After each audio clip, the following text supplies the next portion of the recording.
I have no idea.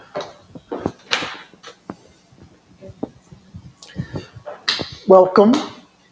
It's great to see everybody. This is week one of our 6-week series on the sound of prayer. I'm going to do a little more talking than I will do the rest of the other weeks, just to get us kicked off here and oriented a little bit at the start. But this is, well, if you think about our spiritual lives, they're like muscles, and they need practice. They need exercise. And one way, of course, we exercise our spiritual muscles is by coming to church on Sunday and having corporate worship and singing and praying and having partaking in the sacraments and communing with each other. Another equally important way of exercising our spiritual muscles is in our own personal prayer life. And this fall course every year is an attempt to give us ways in which we can practice our developing our personal prayer practices, our personal spirituality on our own. Which, if you think about, we all need cardio exercises and we need to lift weights for some strength training. I sort of think of this as the same thing. We have corporate worship on Sunday, and then we have our own personal practices that we can do on our own. And the last couple years, we've been exploring different prayer practices. A couple years ago, we focused entirely on just different forms of prayer and meditation, many of them silent, but some of them with reading materials.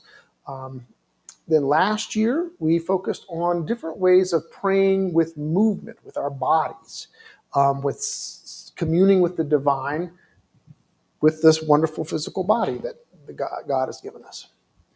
This year, we're going to focus on sound and how sound and voice have proven, for reasons that I doubt we'll ever understand, but have proven to be a powerful way in which we human beings can relate and deepen our relationship with God.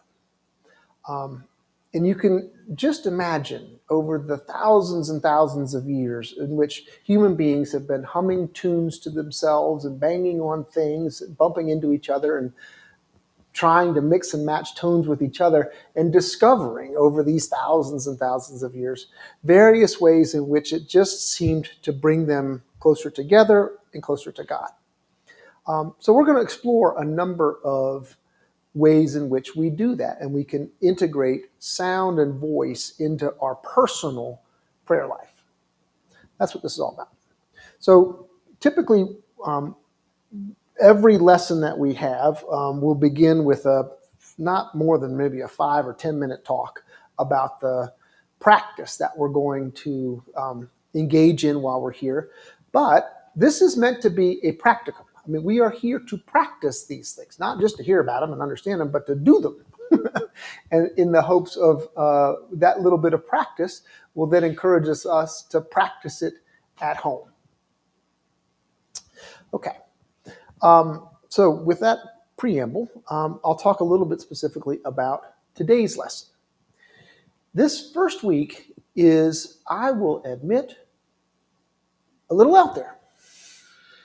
And it's something that I had stumbled across somewhat recently in my own prayer life. And I noticed that in some of the prayer applications and apps and various resources that I use for my own personal prayer life, that occasionally what would crop up on a feed was someone using a particular tone of a certain hertz that seemed like, as in megahertz, as in like a sound that would have a particularly powerful effect on them. And I thought, well, now that's interesting. So I started digging around and discovered for myself anyway that, in fact, there are certain tones which seem to have an extra powerful effect on us, on our brains, on our bodies, in our ability to relate to the divine. The tones that we'll be exploring today were first discovered by an Italian monk whose name I'm about to give you, by the name of, okay, here we go. Oh, heck, I had it pulled up. Guido Arezzo. And he was an 8th century Benedictine monk. And he was playing with, back then we didn't have the musical scales that we have now, right? They hadn't settled on those. There were different ways of scaling music. And one of the scales that he developed then became the basis for much of Gregorian chant. That the tones that he developed in the 8th century became the basis for what we would now know as Gregorian chant. However, some of this now gets lost in history a little bit, and it's in the 1970s. This is going to sound a little new agey, so just bear with me. But you will have noted the Christian origins of this. But there was a Dr. Puleo who in the 70s sort of began researching these original tones back from the 8th century and realized that many of them pertained to particular hertz, wavelengths of sound. And so he first identified 6, and this is kind of weird, 396 hertz, 417 hertz, 528 hertz, 639, 741, and 852. There's a test on this at the end of class. Everybody? No, I'm kidding. And then some more scientists and doctors sort of got to work on this and realized there's probably 9 of these different tones that have kind of an interesting impact on us. So at the end of this class, I'm going to give you a handout, which is going to kind of go over everything that I've said here. And it will list these 9 different tones and ostensibly what they help focus on in our bodies. So once I sort of understood a little bit about this, just for myself, I started experimenting with it and playing with it. And I'm going to share some of the ways that I have experimented with it. What I have found, just from my own personal experience, is that these tones work really well in connection with, which is to say they're complementary of other forms of prayer that you might already be doing. So if you love doing Lectio Divina and prayerfully reading a sacred text and have one of these tones in the background, it really kind of helps carry that prayer in an interesting way. One of my favorite types of prayer is centering prayer. And I find that centering prayer, and that's what we're going to practice here in a minute, is doing centering prayer while we listen to one of these tones.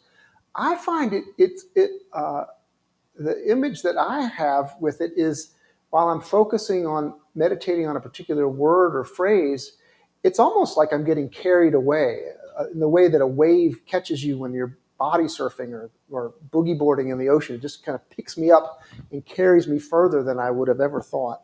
And so I have really enjoyed experimenting with these different tones. All of them seem to have some sort of sacred element to them. And I love the fact that these tones are what is behind Gregorian chant all the way in the earliest parts of our tradition. So, with that large preamble, here's the plan for the next 15 minutes. We're going to practice. And I will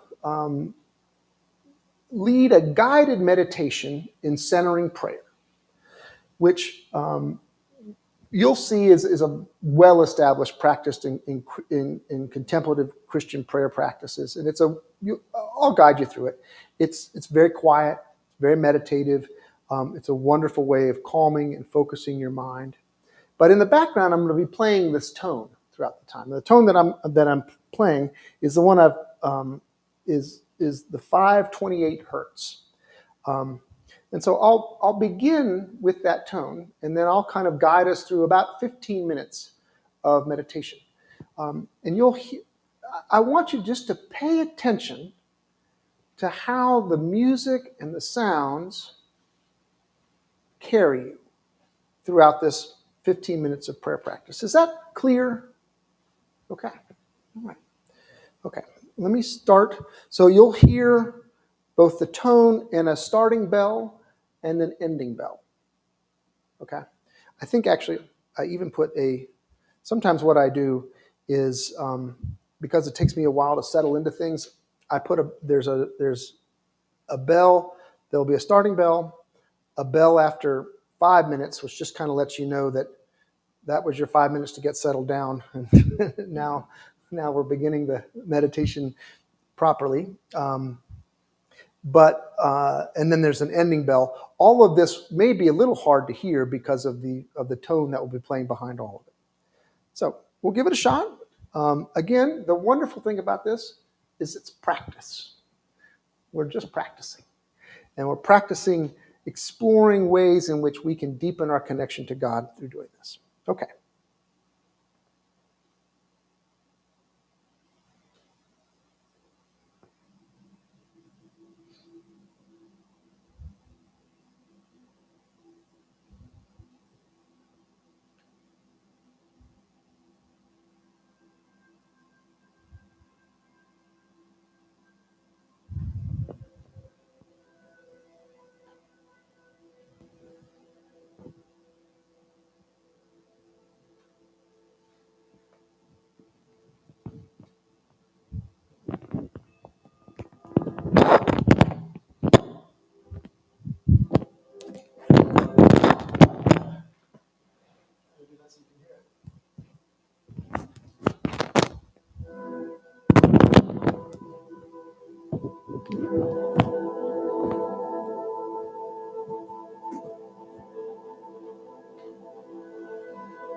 Begin by finding a posture, your chair or cushion, where you can easily sit erect without being rigid.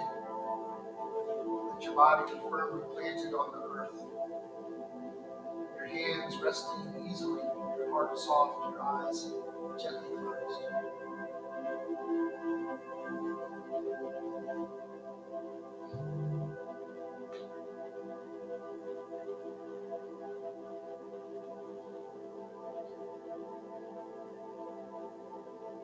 With a few deep breaths, welcome God, welcome Jesus into this prayer time with you.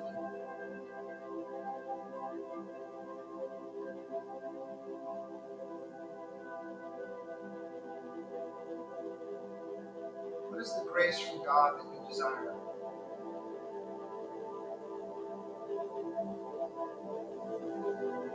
Allow that desire to turn into a sacred word. The word might be connection, or grace, or peace, or love.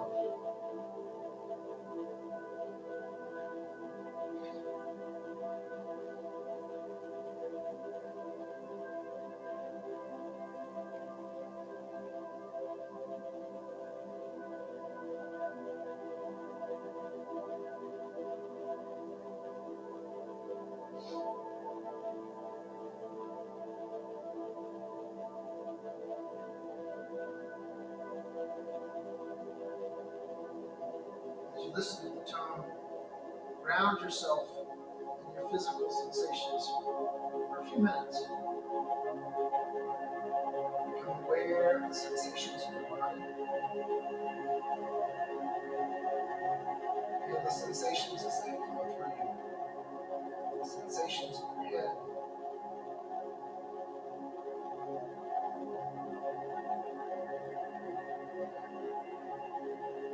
in your neck and shoulders,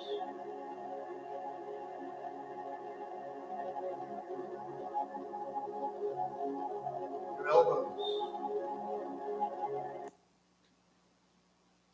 the wrists,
wrists, palms of your hands, sensation in your knees, your ankles, the soles of your feet.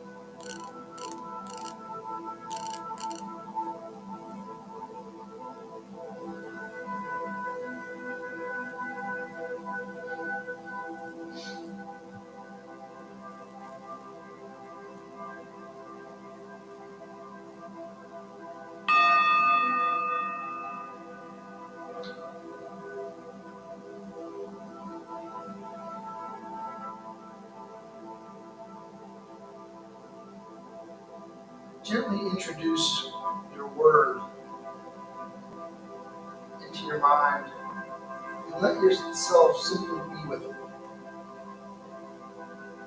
Repeat that word several times in your mind slowly. Feel it rise and fall on the music.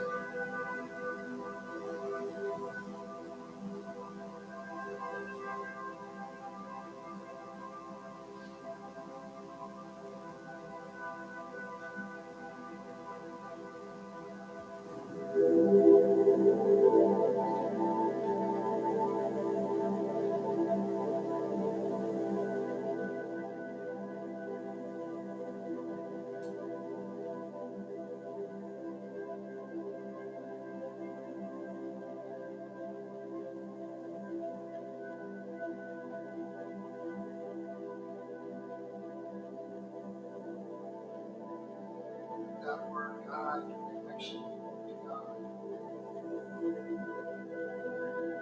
connection to all humanity.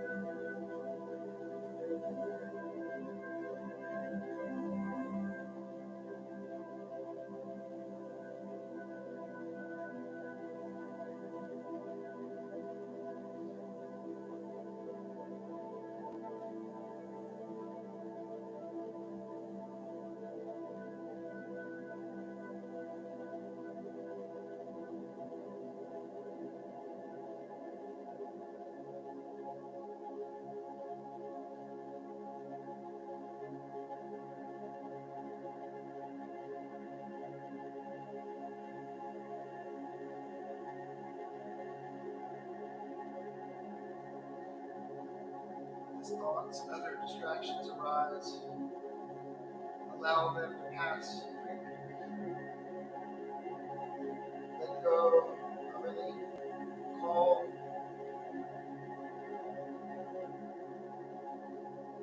let go of any distractions and call to mind your word, always check. Let it return to you.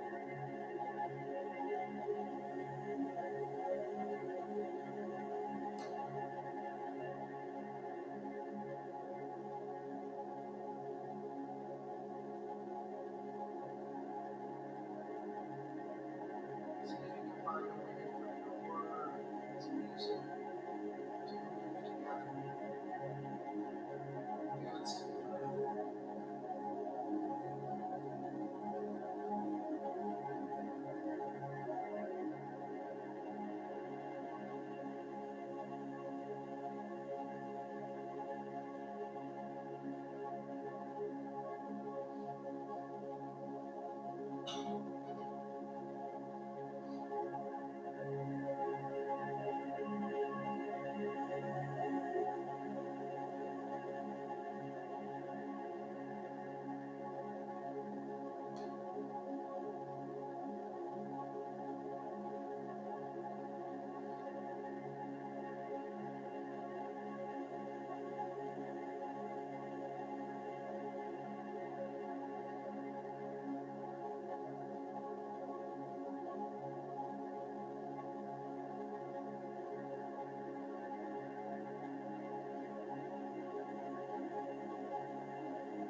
Imagine that word, repeating it in your mind. Imagine its impact and effect being carried up from you to heaven. Wave of this music.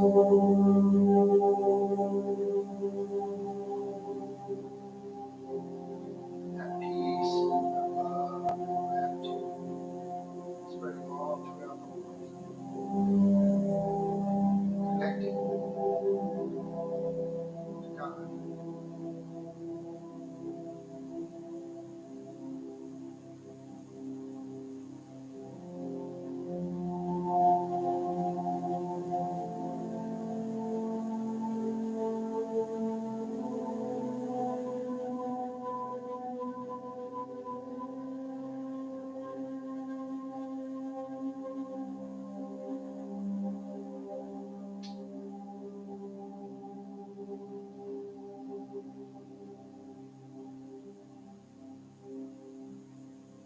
Maybe you can imagine someone special or particular in your life whom you'd like to send a blessing. And imagine them in front of you. Imagine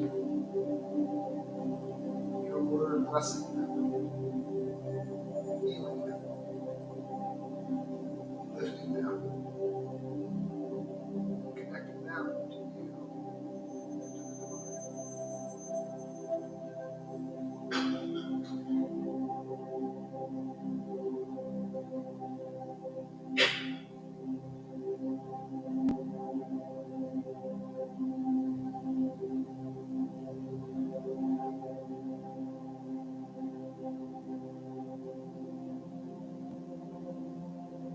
Allow the sound of this tone to be the connection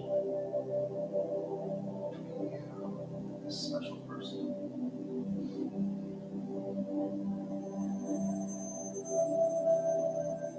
Healing and love you exchange with them through this sound.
As we near the end of our time, give thanks to God. This time, such an intimate time.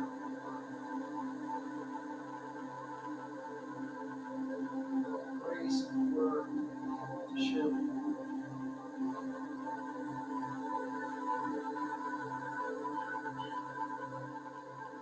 Shift your posture. Take a minute to get in touch with what you are feeling, sensing, or tuning in the course of this prayer.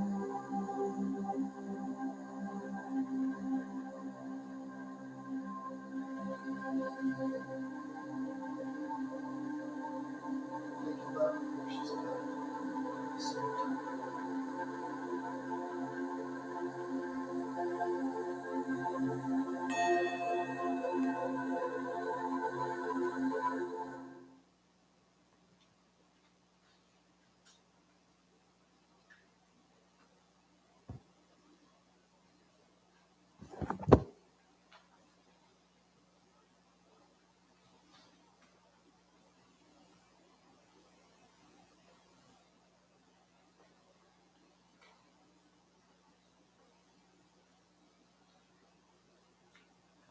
as you come back from wherever you have been,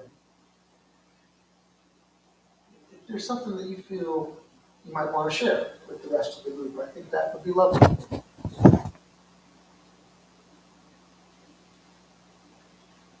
While you're thinking about that, I'm going to hand out some handouts.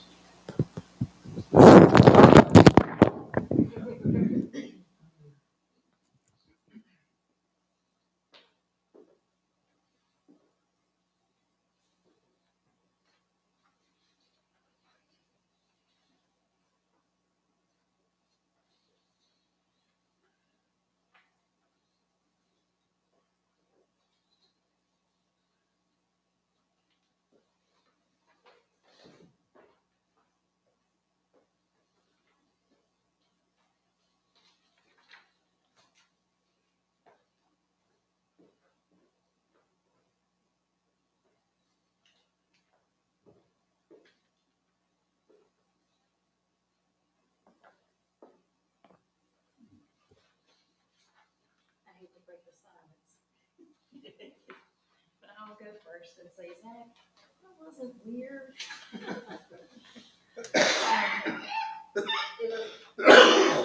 I've experienced guided meditation before, not in conjunction with the tone, which I do agree takes it to a different level. I tend to be ADHD, so the tone gave my brain something to latch onto and get swept away in rather than having the squirrels in my own head. Yeah. So, but the imagery that came through was so real. And the waves of the tone, I mean, yeah, took me there. And, it doesn't, words don't do it justice. Yeah. Thank you. Yeah.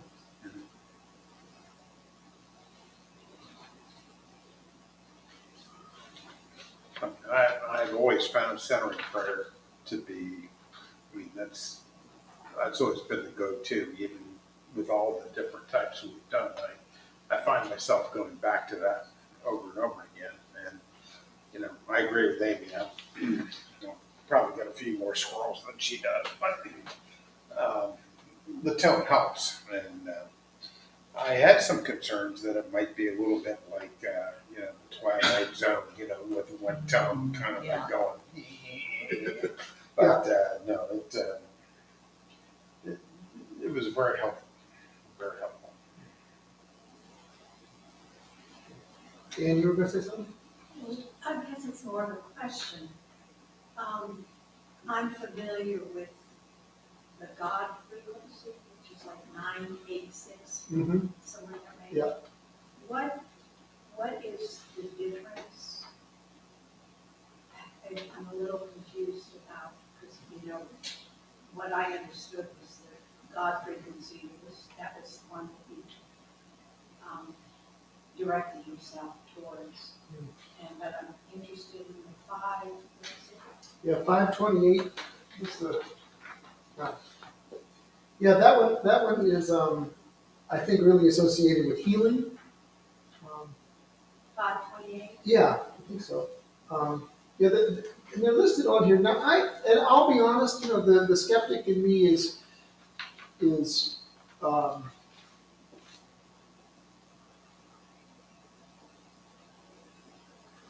I mean, I experience this the same way you do. I don't know that it's, that 174 is so, I'm curious how they figured out that has to do with pain reduction. But I do think my experience is that all of these tones help center us and focus us in very unique and wonderful ways. So, and I don't know that I can say a whole lot more than that. Are they listed? Yeah, I think they are. Yeah. Okay. Because I think I will tell Douglas about. Yeah, the 963 is the one there, which is the returning to oneness and connecting with the higher self. I mean, that's very much connected with God. Okay. Yeah.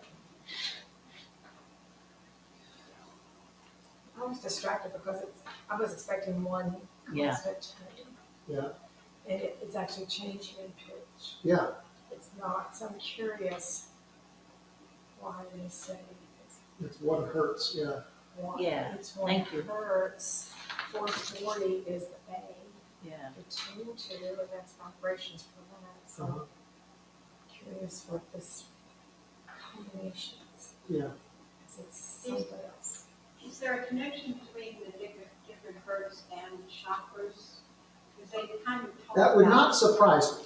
so that you have these Yeah. chakras are the different intentions in your body. Yeah, energy centers in your body, yeah. And that those sort of identify.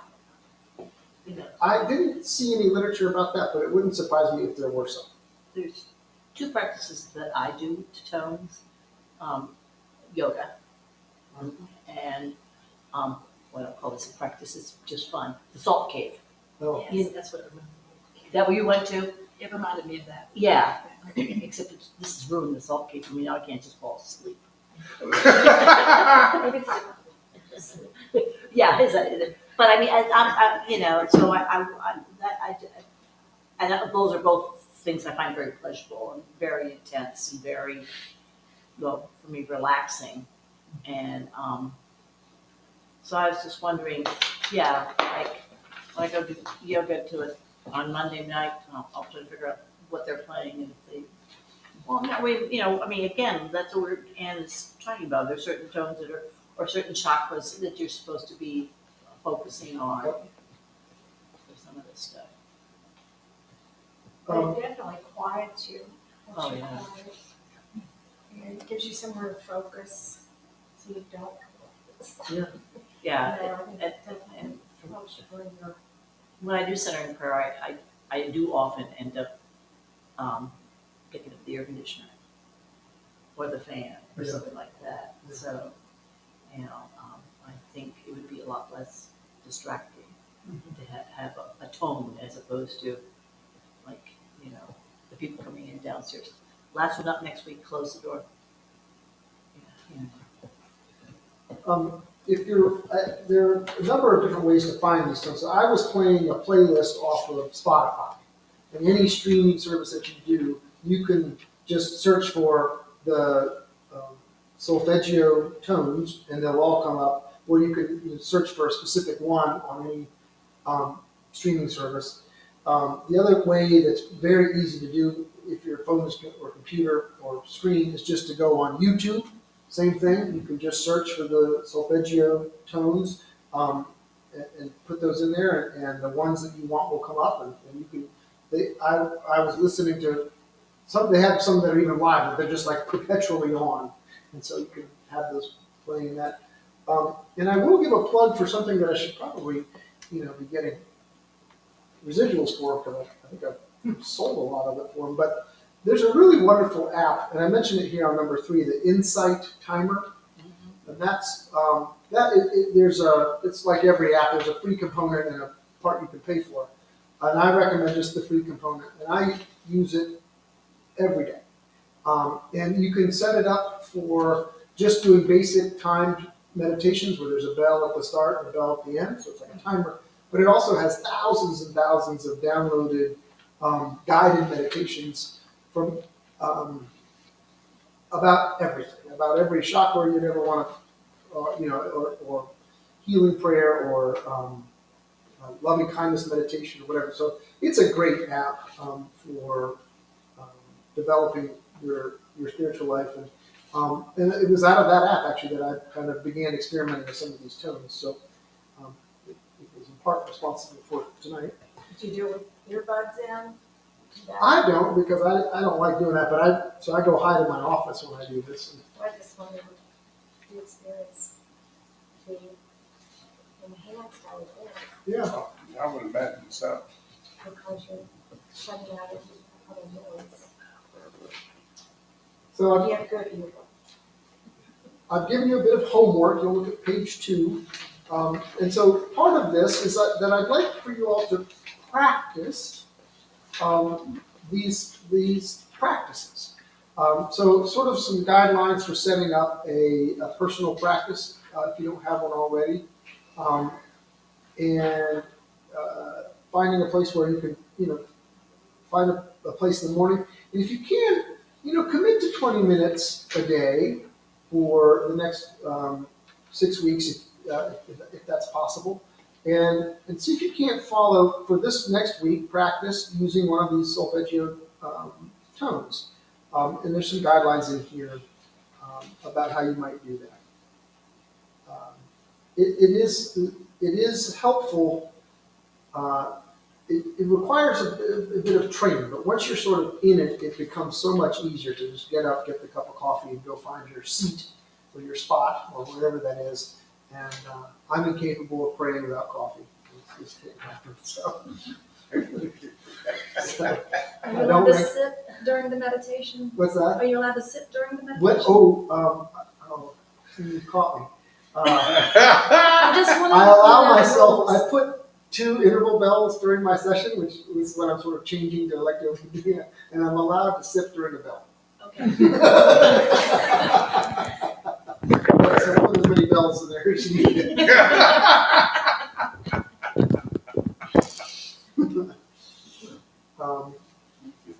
Any other thoughts or questions before we go? I don't have a musical background at all. And I found, and if I close my eyes, I'll go to sleep and fall over, so you don't want that. But I found myself focusing on the flame. Yeah. And, right in line with it. And after a few minutes, there were beams just coming straight at me from there. And it lasted until you said, our time is coming to an end. Uh-huh. And the beams disappeared. Wow. So it was a very visual thing for me. Oh, cool. And that is one of the reasons why we have the candle up, is that I'm someone for whom candles are very distracting. But I know that for many others, they help exactly do what they do for you. Thank you all. I'm happy to answer any questions. Yes, Earl? Thank you. No, I know, no question. I was gonna say thank you. Thank you. And so next week, I think we will be doing something completely different. I think next week we are focusing on Tizé. Is that right? I think so. And Barbara will, and perhaps Susan will be on Tizé, which are hymns. So we will be actually be singing and humming hymns somewhat rhythmically next week and practicing how those can help our prayer life. So stay tuned for that. Thank you, everybody. Thanks. Thank you. Zach, Wait. you have another extra copy. Yeah, I do. Actually, one for hiding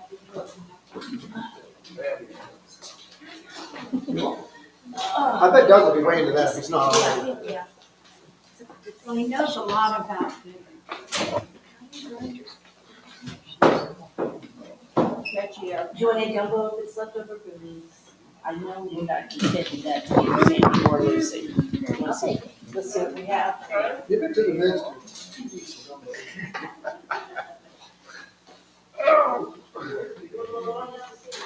You're gonna get your harder. Oh, really? That's as weird as you get. All right. I'm kind of disappointed. Yeah, really. I don't get weird. We're more weird now with one hand. Had that.